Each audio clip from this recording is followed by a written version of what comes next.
미소입니다. 오늘의 라브픽은요, 되게 특별한 자전거를 제가 가지고 왔는데요. 클래식 자전거입니다. 여러분, 클래식 자전거라고 하면 되게 생소하시죠? 오늘 소개해드릴 모델은 기본적으로 저보다 나이가 많아요. 나이가 많으신 되게 귀한 분들이고요. 그러면 오늘 클래식 자전거를 소개해주실 라브의 미케닉 한 분을 제가 모셔볼게요. 네, 안녕하세요. 저는 현재 라이트 브라더스에서 비파괴 검사 담당을 맡고 있는 홍현수라고 합니다. 평소에 클래식 자전거에 대해 관심이 있으셨나요? 저는 클래식 자전거를 예전부터 자전거를 처음 시작할 때부터 좋아해서 이제 일본으로 가서 프레임 빌딩도 직접 배울 정도로 좋아해서 좀 되게 관심도 많고 근데 전문적인 지식이 되게 많지는 않지만 남들보다는 그래도 클래식 바이크를 좋아하고 좀 많이 공부를 하고 있습니다. 저는 클래식 자전거를 가까이에서 보는 거 처음이에요. 아, 그러세요? 그래서 오늘 첫 번째로 소개할 모델은 이제 꼴라고의 아라베스크 모델인데 이 친구는 84년생 GT라고 합니다. 네.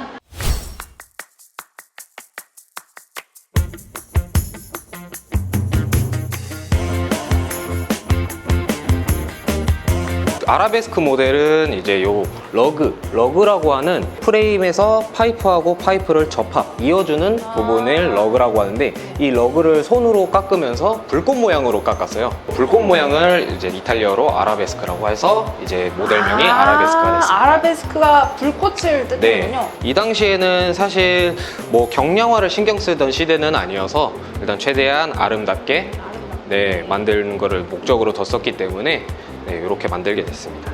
딱 첫 인상이 엄청 화려해요. 프레임 디자인부터 해서 부품 하나하나도 지금 그냥 은색으로만 보이는데 가까이서 보면은 이게 다 콜라보 무늬가 다 들어가 있어요. 맞아요. 이 파츠들도 다 콜라보에서 생산을 한 건가요? 어느 정도 OEM으로 이제 받아서 콜라보에서 가공을 해요. 이제 캄파놀로라든지 3T 제품들을 이런 제품에 장착할 수 있게끔 이제 각인을 해서 지금 완성차로 출시를 하고 있습니다. 잠깐, 아까 이게 3T라고 했나요? 네. 제가 알고 있는 그 3T 네, 맞나요? 맞습니다. 그 대박. 3T의 지금 대박. 원형인 회사예요. 앞에 보시면은 와. 3TTT 되어 있거든요. 그래서 3T예요. 그러면 전반적인 소재가 어떻게 될까요? 지금 현재 프레임 자체는 크롬 몰리라 그래서 스틸하고 크롬 몰리브덴, 크롬하고 몰리브덴이 섞여져 있는 합금입니다. 그러니까 한마디로 말씀드리면 그냥 스틸 바이크예요. 근데 우리 지금 생활용 저가 자전거에 들어가는 스틸과는 엄연히 다른 소재고요.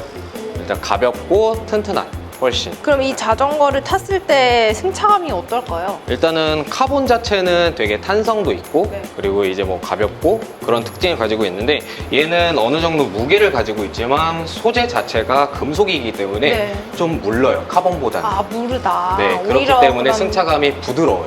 부드럽다. 네. 지금 이 안장도 오래돼 보이는데 이제 이런 것도 원래 이 당시에 나왔던 제품들인데 콩코르 이제 슈퍼코르사 제품으로 확인이 돼요.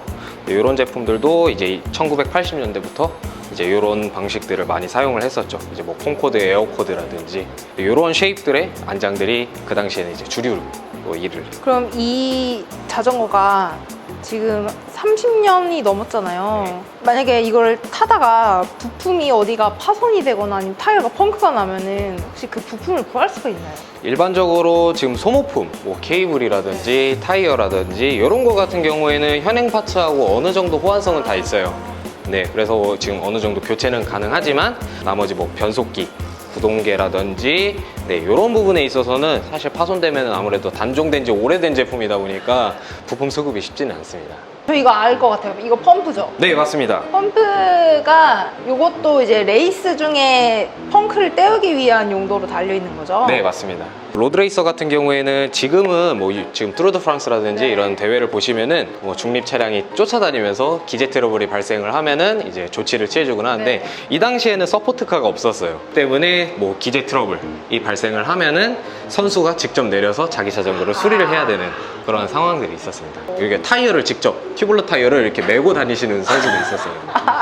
구동계는 현재 캄파뇰로에서 나오는 제품이고요. 1세대 제품이에요. 뭔가 투박하다기보다는 하나의 조형물 같이 생겼어요. 되게 지금 이 제품이 캄파놀로에서 나온 제품 중에서 가장 아름다운 변속기라는 칭호를 가지고 있습니다. 근데 그 당시에 만들어진 것도 되게 소수로 만들어졌고 제가 이 자전거를 딱 봤는데 요즘 그 변속은 이렇게 레버에서 다 하잖아요. 근데 얘는 변속기가 대체 어디 있는 거예요? 이제 클래식 같은 경우에는 그 당시에는 이제 기술력이 많이 없었기 때문에 브레이크 레버와 변속 레버가 별도로 있었습니다. 지금 일반적으로 드롭바에 달린 브레이크 레버가 별도로 있고, 다운 튜브 보시면은 일명 더듬이 레버라고 하는 더듬이? 레버가 있어요. 요거를 이렇게 당겨주면은 네. 변속이 뒷변속기가 변속이 되거든요. 움직인다. 네. 떨어지는 단계가 있나요? 그거는 1900년도 후반에 시마노가 처음 개발한 인덱스 시스템에만 한 번에 딱. 딱딱딱 네 그렇게 이제 그럼 그거를- 얘는 그걸 잘 맞춰야겠네요. 네, 손으로. 프릭션이라 그래서 실질적으로 이때 당시 라이더는 변속을 감으로 했어요.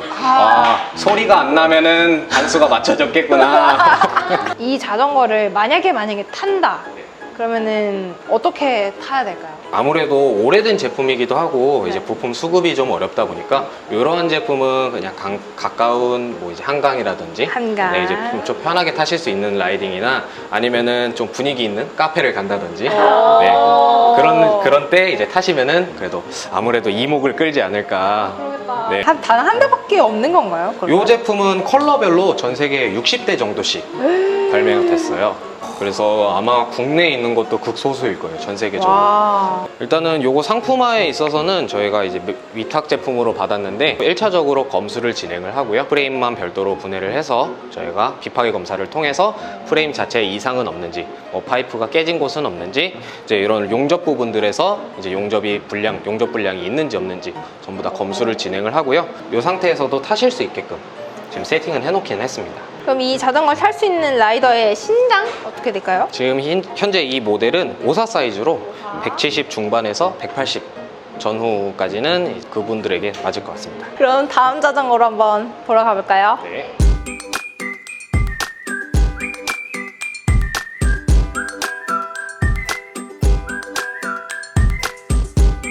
두 번째 소개해드릴 모델은요, 치넬리입니다. 이 모델의 명칭 어떻게 될까요? 일단은 이 모델은 1977년도 모델인 스페치알레 코르사. 번역을 하자면은 스페치알레는 우리나라 말로 특별한, 스페셜에서 나온 이탈리아어고요. 이 모델의 특징으로 봤을 때는 이제 얘 모델도 러그. 러그 여기 네, 있네요. 러그와 똑같은 방식으로 러그드 방식으로 제작이 됐고, 콜라고하고 조금 다르게 얘 같은 경우에는 똑같이 수작업으로 제작을 했지만 가운데 러그에 보시면은 구멍이 3개가 뚫려 있어요. 그러게요. 왜 네, 뚫려? 3홀이라는 이제 가공으로 치넬리만의 요 러그에 사용된 프레임은 우리 자전거다. 한마디로 이제 지문 같은 느낌으로 네, 제작을 했어요. 얘도 그 앞에 봤던 콜라고처럼 그 이런 파츠들이 다 그런 캄파놀로 네, 제품인 맞습니다. 건가요? 요거는 이제 누오보 레코드라는 전체 누오보? 풀셋인데요. 요거는 제가 캄파놀로에서 제일 좋아하는 그룹 셋입니다. 이유가 뭘까요? 저는 뭐 처음에 나왔던 레코드, 슈퍼 레코드 1세대 네. 제품들도 좋아하기는 하는데 그 제품보다도 좀 더 투박하고 좀 더 기계적인 느낌이 더 강해서 기계적인 느낌이다. 이 친구도 역시나 그 변속기가 이렇게 수도꼭지처럼 네, 맞습니다. 생겼네요. 얘 레버 또 느낌이 또 다르네요. 네, 이제 얘는 좀 밋밋한 것보다 오히려 조금 더 클래식한 느낌? 이 제품 같은 경우에는 슈퍼 코르사라는 모델이 있고 네. 스페치알레 코르사라는 제품이 두 가지가 네. 있어요. 근데 요거 같은 경우에는 좀 재밌는 일화가 있는데, 이제 공장에서 데칼이나 이런 거 작업을 요청을 했는데 공장 제작사의 실수로 슈퍼 코르사와 스페치알레 코르사가 데칼이 혼용이 됐어요. 그럼 원래 슈퍼 코르사인데 스페치알레 코르사. 스페치알레가 된 거군요. 네. 아무래도 이탈리아에서 제작하면서 아. 이제 번역의 오류가 있었던지 소통의 오류로 인해서 슈퍼 코르사와 스페치알레 코르사가 나뉘었습니다. 근데 제품은 둘 다 똑같은 제품이에요. 근데 이름이 좀 네. 데칼이 잘못 붙었다. 네. 뭐 그런 거네요. 네. 오. 이 제품은 지금도 작동은 되는데, 근데 지금은 작동을 안 하시는 게 좋은 게 안에 이제 고무 부싱이라든지 이런 제품들이 들어가서 아무래도 이제 파손의 우려가 있기 때문에 네, 눈으로만 어르고 달래주시는 게 좋습니다. 네. 이 모델도 희귀템 중 하나입니다. 아까 말씀드렸다시피 슈퍼 코르사하고 스페치알레 코르사가 혼용되던 시절에 나온 거라서 요거는 생산 대수가 그렇게 많지는 더 않아요. 적다. 네. 잘못된 해프닝으로 인해서 오히려 희소성이 있는 더 가치가 제품이라고 보시면 있어진. 돼요. 그럼 이 자전거를 혹시 어떤 라이더가 탈 수 있을까요? 일단 사이즈는 54 사이즈고요. 54. 네, 일단은 신장은 이제 170 중반부터 180 초반까지는 가능하시고요. 일단은 제가 추천드리시는 분들은 좀 아무래도 관상용으로 네, 눈으로 보실 수 있고, 이 어르신의 가격대? 요 가격은 이제 540만 원으로 책정이 되어 있고요. 오래된 자전거에 540을 그러니까요. 네, 구매를 하시는 분들은 조금 꺼려하실 수도 있는데, 네. 요 자전거의 상태라든지 역사적 가치라든지 종합적으로 판단해 봤을 때는 540 그렇게 비싼 가격은 아닙니다. 이 구동계만 해서 막 200만 원이라고. 네, 구동계만 이제 가격이 200만 원 정도 되기 때문에 오히려 저는 제가 가지고 싶을 정도로 되게 매력이 있는 자전거입니다. 매력이 있는 네. 그런 자전거다.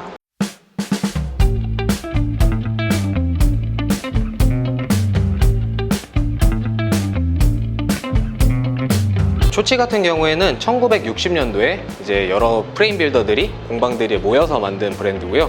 그 대표자인 이제 지오반니 펠리졸리의 별명인 초치에서 따온 브랜드입니다. 창립자의 별명을 따서 그런가 되게 화려하네요. 금색 이거 근데 진짜 금인가요? 네, 진짜 금입니다. 진짜 금이에요? 네, 진짜 몇 금입니다. K예요? 요거는 순금은 아니고요. 네, 이거는 이제 아무래도 프레임에 씌우기 위해서는 어느 정도 강도가 확보가 돼야 되기 그쵸? 때문에, 그래서 이제 경질화 도금이라는 이제 공법을 사용을 해서 조금 불순물의 함량을 조금 높여서 네, 일단 도금을 진행을 했고요. 얇다 보니까 도금이 네, 되게 네. 얇잖아요. 그쵸? 네, 그래서 이제 중간중간 탑튜브라든지 이런 빠진 데 데가 부분은 조금 네, 있네요. 좀 벗겨진 부분은 있어요. 이렇게 특별하게 금 도금을 한 이유가 있을까요? 네, 이 제품은 이제 1988년도에 네. 이제 산토리발 대회에서 우승을 기념으로 하기 위한 아, 우승 기념. 네, 그렇게 해서 도금이 되어 있고요. 저희 뚜르드 프랑스라든지 이제 뭐 우승 하면은 네. 노란색, 노란색 색깔. 핑크색, 네. 마리아 로자 색깔 해가지고 이렇게 에디션이 나오잖아요. 네. 그거랑 같은 개념이라고 보시면 됩니다. 미국에서 이제 존 오로라는 분이 네. 이제 핸드메이드 바이크 쇼에 출품을 하기 위해서 특별하게 주문을 했던 제품입니다. 얘도 그럼 몇 대 없겠네요. 얘는 세상에 한 대밖에 없어요. 한 대, 단 한 대. 네. 다 세상에 단 한 대. 요거를 소유하셨던 분들은 진짜 대단하네요. 네, 맞습니다. 단 한 대뿐이라 그런지 다 모든 게 특별해요. 이 안장도 네. 뭔가 특이하고 그 바테입조차도 이게 다 하나하나 꿰맨 거라고 합니다. 네, 이게. 맞습니다. 와. 그리고 지금 이거 케이블이 여기도 금색인데 네.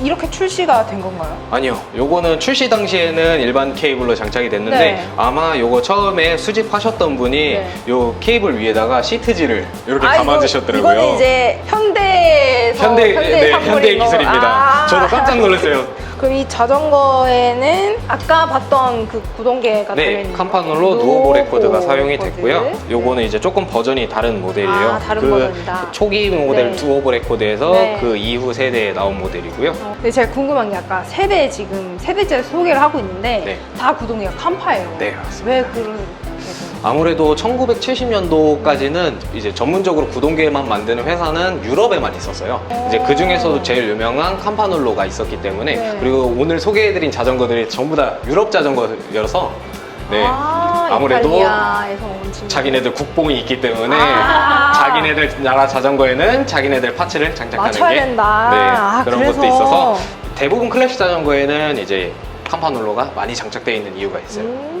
아 그러면 혹시 그 최근에까지 로드 네. 자전거 중에 그 이탈리아에서 온 친구들 있죠. 뭐 비앙키, 네. 피나렐로, 폴라고 이런 애들한테 캄파를 써야 된다. 약간 그런 생각이 여기서 시작된 건가요? 그렇죠. 그러한 강박관념을 가지고 계신 분들 계세요. 강박이 아직까지 네. 이어오고 있다. 이탈리아 프레임에는 이탈리안 구동계를 써야 된다. 이탈리아 휠을 써야 된다.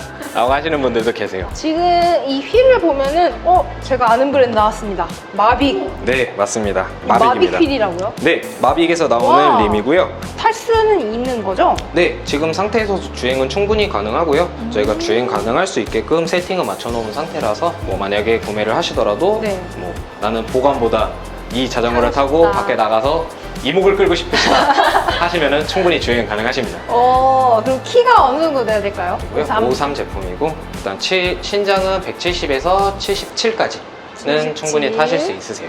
그러면 오늘 소개해주신 네. 세대 자전거 중에 어떤 게 가장 마음에 드는지. 저는 두 번째로 설명드렸던 네. 이제 스페치알레 포르사. 스페치알레 네, 포르사. 치넬리의 스페치알레 포르사가 저는 개인적으로 가장 소장하고 싶은. 오늘 되게 보기 드문 클래식 자전거를 소개해드렸고요. 더 궁금하신 점이 있다면 더보기에 링크를 걸어드릴 테니까요. 한번 구경하러 와보세요. 오늘도 봐주셔서 너무 감사하고 구독과 좋아요, 알림 설정 이쪽에 감사합니다. 와, 감사합니다.